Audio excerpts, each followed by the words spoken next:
Data exclusivity. Those of you who have been fortunate enough to join us yesterday as well probably noticed that it seems that this is what it's all about. Everything seemed to converge on data exclusivity. I'm thrilled and honored to chair the next session, which features three very distinguished panelists, and I will present them each as they come. I think one of the most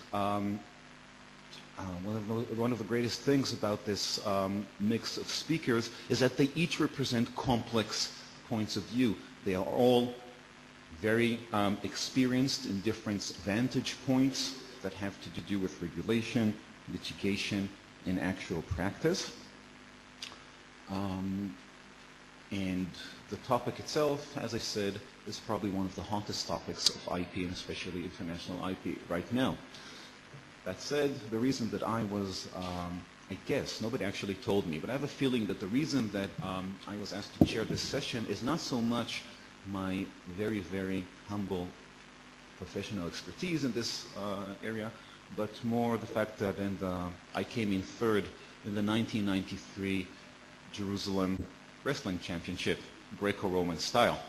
I have asked, and our three speakers were very gracious to accommodate my request that they try and keep their presentations relatively short. Afterwards, we'll be able to have comments from the audience, for which I'll ask you to use the microphone right here. And then, time permitting, and I think this will be the best way to wrap this up, we'll return to the panelists for a quick response from each of them of what they heard from their associates and what they heard from the crowd. So it's my great honor to ask our first speaker, Mr. Tal Band, to address us. Mr. Band is a highly accomplished and reputable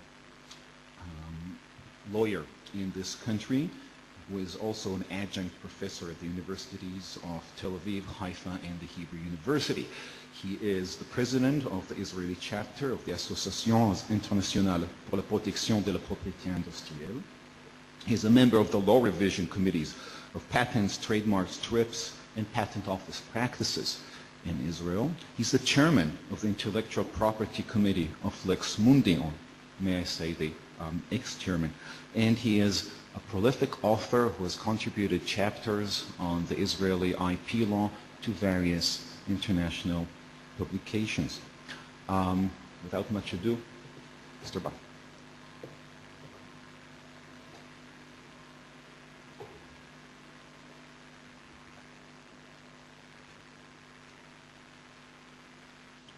Right.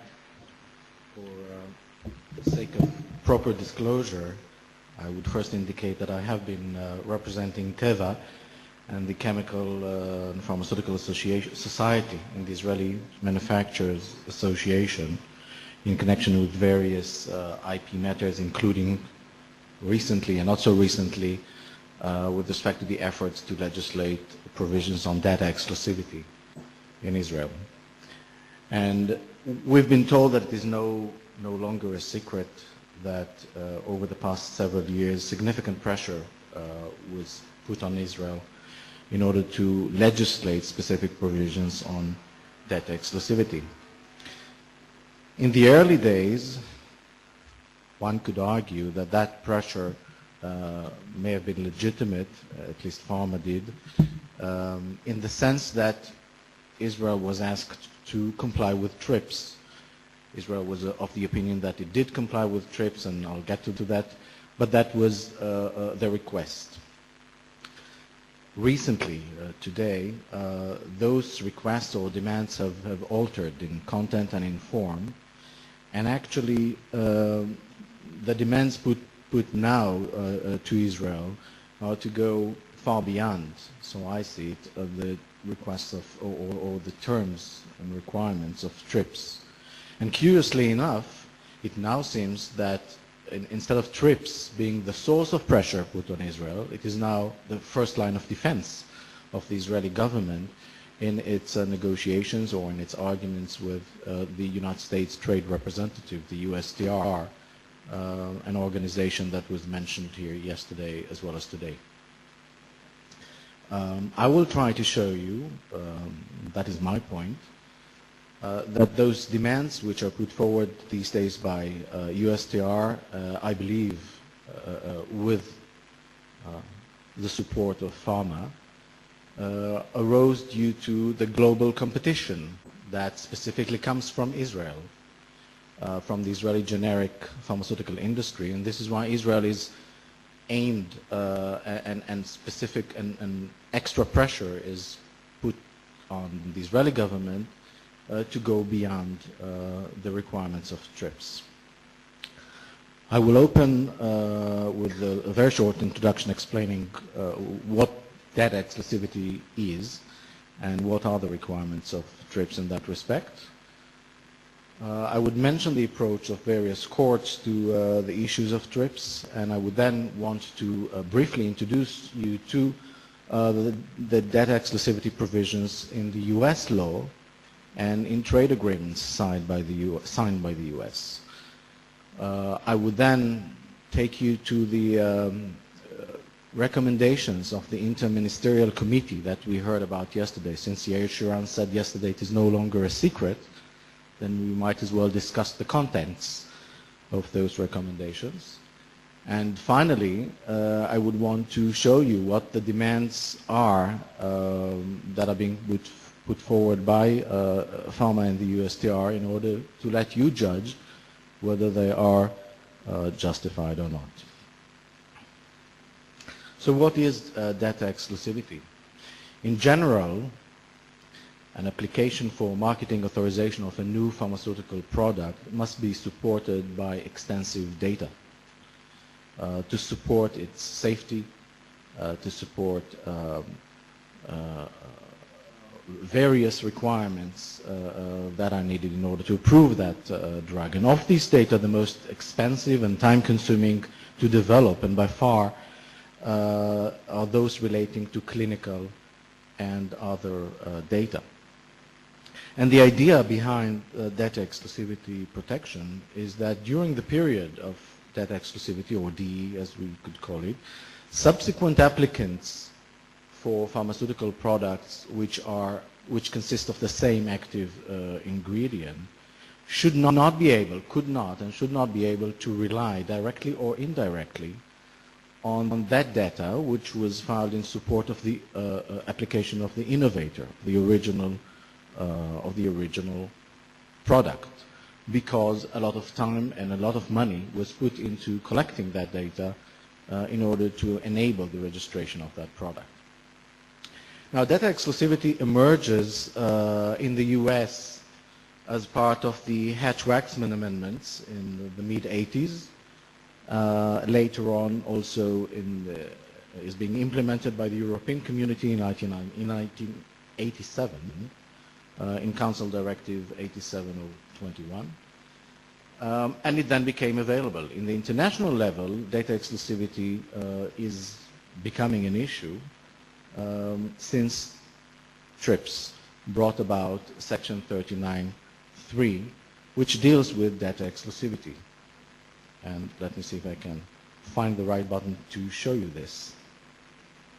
This is Article 39.3 of TRIPS, which tells us in a more detailed, precise, and lengthy what I was trying to explain to you in 2 words or in 2 sentences. Members, when requiring, as a condition of approving the marketing of pharmaceuticals or of agriculture chemical products which utilize new chemical entities, the underlining are mine, not in the original obviously, the submission of undisclosed tests or other data, the origination of which involves a considerable effort, shall protect such data against unfair commercial use. In addition, there's also a provision here about protecting against disclosure, which is not at the heart of the debate here. Have a close look at that language and see if you can find any reference here to a minimum period of protection. Do you see any reference to new indications as opposed to new chemical entities which are mentioned here? Do you see any clear language on indirect reliance as opposed to use, which is what you find in the article? I don't, and the question of the interpretation of 39.3 was also brought to the attention, or was brought before, inter alia, the Israeli Supreme Court.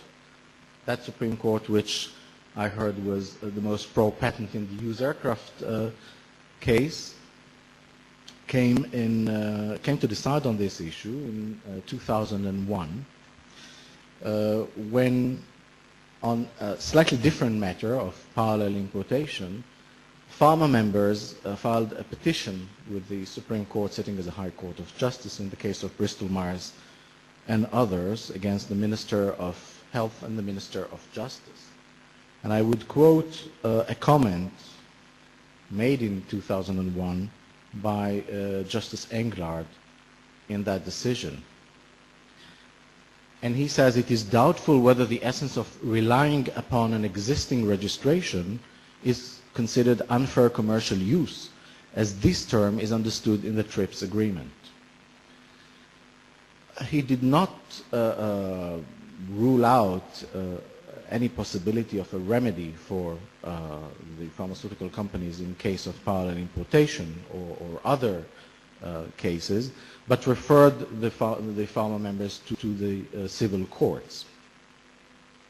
Curiously enough, in that particular High Court case, the farmer members argued before the Supreme Court that Israeli law did provide protection against unfair commercial use without the need to enact specific provisions for that exclusivity, and they based themselves on the law of not unfair competition, of unjust enrichment in Israel, as well as trade secrets provision in the commercial civil wrongs law of 1999. I would now like to turn and briefly refer to the DE provisions in free trade agreements of the U.S. with other countries, as well as to the U.S. law on that subject. And the first one to point to is the NAFTA agreement. NAFTA, as you know, is a treaty entered by respective governments of USA, Canada, and Mexico. And NAFTA has a provision on data exclusivity, Article 1711. And the main provision that you can find in NAFTA about data exclusivity are as follows. A, no person other than the proprietor of the undisclosed data necessary for the approval of a pharmaceutical product may rely on such data in support of an application for product approval. In this context of whether one may or may not rely on such data, it is also interesting to note another court decision, the decision of the Supreme Court of Canada, the third world country pre-NAFTA, I understand, but now we're talking after NAFTA, so it must be all right. In that case of Bayer versus the Attorney General of Canada and the Ministry of Health, that provision of NAFTA was being interpreted, and the Court of Appeal in Canada held, as you can see, that if a generic manufacturer is able to establish safety and effectiveness of its products on the basis of bioequivalence, without the minister having to examine and rely upon confidential data, there is no reason for justification for the minimum 5-year protection from competition. And this has been to my understanding, this has been the position of Canada since. Other provisions in the NAFTA agreement with respect to data exclusivity, it has to apply to a new chemical, or it applies merely to a new chemical entity. It will remain in effect for a period of not less than 5 years, but, and here there is an interesting provision in NAFTA, such period may be shortened. It may be shortened where one country member of the NAFTA relies on the marketing approval given by another country, and in that case, the 5-year period will start to run from the date of approval in that other country on which Canada or the other member relies. Another agreement that is worth mentioning is CAFTA, which was signed some 3 weeks ago, end of May 2004. And this is the agreement between the US and countries in Central America, Again, it has a provision on data exclusivity. I would not quote it for lack of time. The main the main features of that term are, again, data protection will apply only to NCEs, to new chemical entities.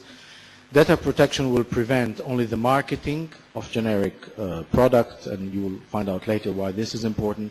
Data protection does not seem to prevent the filing of the application for marketing authorization, and data protection does not seem to prevent the examination of the generic application, and those are, and data protection requires a term of protection of 5 years.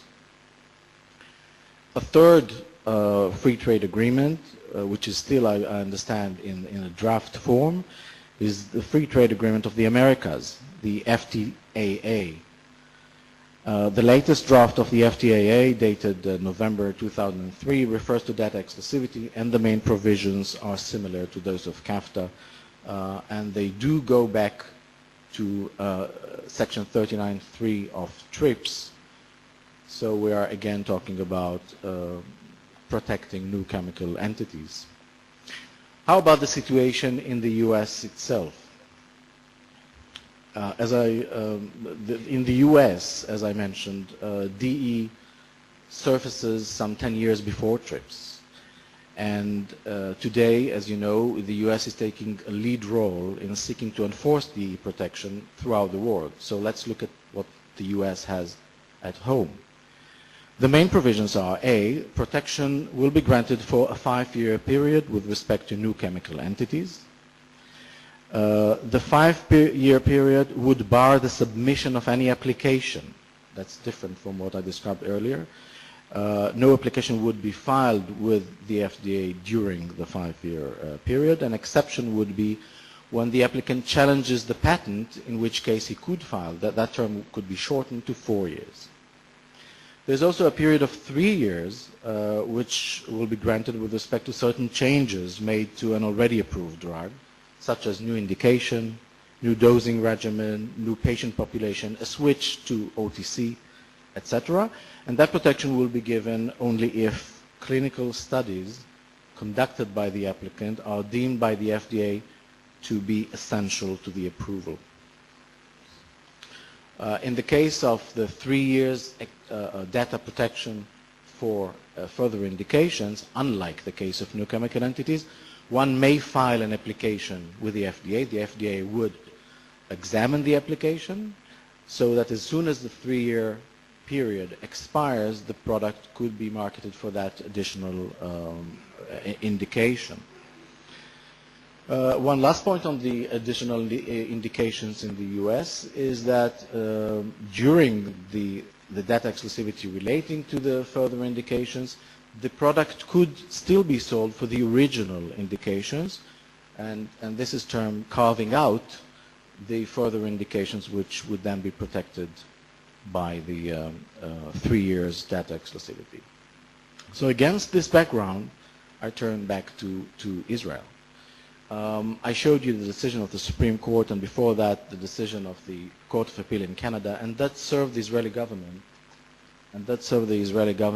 as an explanation as to why they need not do anything in order to legislate specific provisions into Israeli law.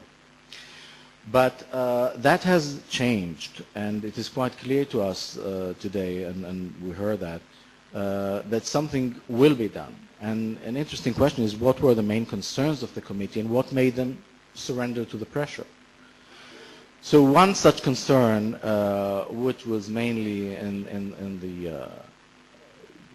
the responsibility of the Ministry of Trade and Commerce, was the ranking of Israel on the 301 list relating to respecting IP rights.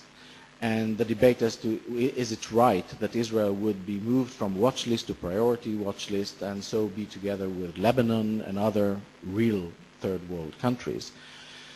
That, of course, was a concern, sometimes, however, exaggerated and taken out of context, bearing in mind that the European Union itself, not on the issue of data exclusivity, but the European Union itself is also on the priority watch list, and I'm not sure they lose much sleep over that in Europe, I mean. Another concern, and that maybe is what changed the situation, is the issue of access to medicines in Israel. And here the Ministry of Health in Israel was concerned. It was concerned because it was given to understand by the farmer members that there is a possibility, I would say a reality by now, that farmer members would choose not to register medicines in Israel, new medicines in Israel, because they are not, in their mind, properly protected by IP law, including data exclusivity. And the Ministry of Health was given to understand that there are some 15, 16 new medicines that are not registered in Israel already because of that, if I may call that, medicine boycott. A study that was carried out later reveals that this is no longer a threat, but the medicine boycott is in place. And we're not talking about 60 new medicines, but that study, which looked at new medicines approved in the US since 1908, revealed that over 60 new pharmaceutical products were not registered in Israel, some of them life-saving drugs. So talking about access to medicine, as we have earlier today, this was very disturbing to the Ministry of Health. One explanation given by pharma members is that the reason they don't do that is because we don't have data exclusivity. Well, if one looks at the list of products, one finds that this is true with respect to about half the products. The other half is covered by a patent, and so could not be the real reason why they're not introduced to the Israeli market.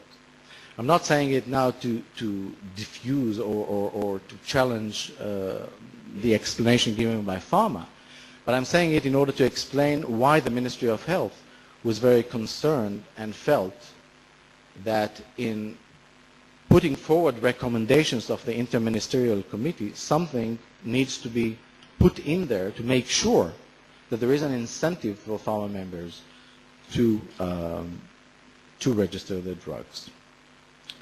For lack of time, I would move now on to the demands which are put forward as a response to the recommendations of the committee, and you could see what the proposals of the committee are and what the demands are made.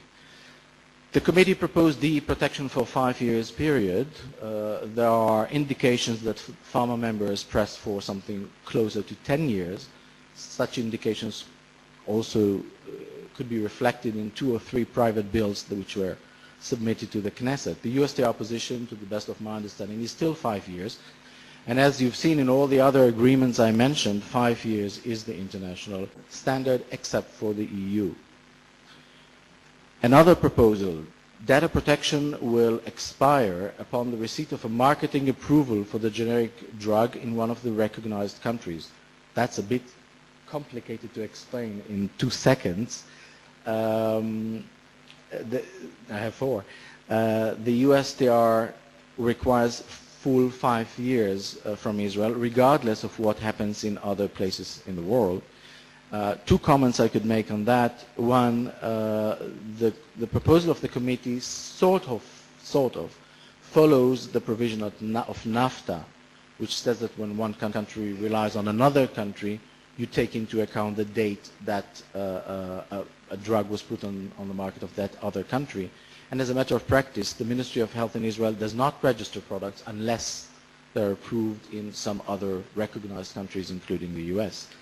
The other consideration, which I think is perhaps even more significant, is exactly the medicine boycott, which must lead to some sort of an incentive to bring the pharmaceuticals here as soon as possible. Okay. So I would not show you some other 2 or 3 other points except for one, which refers to export. The committee's proposal was that during the data exclusivity protection, the Ministry of Health may issue a CPP, which is a Certificate of Pharmaceutical Product, which is required by other countries in order to enable importation from Israel of products made in Israel.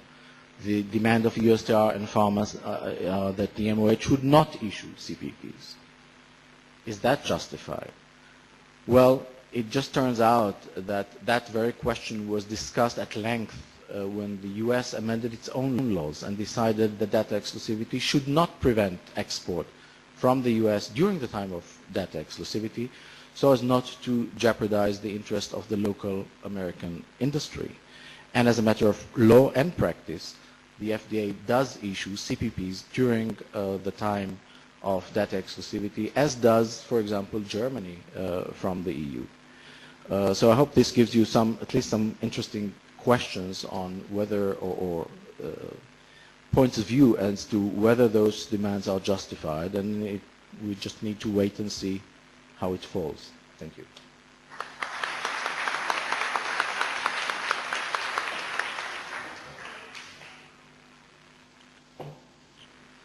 Thank you, Mr. Band, for a talk that was curiously both understated and provocative at the same time.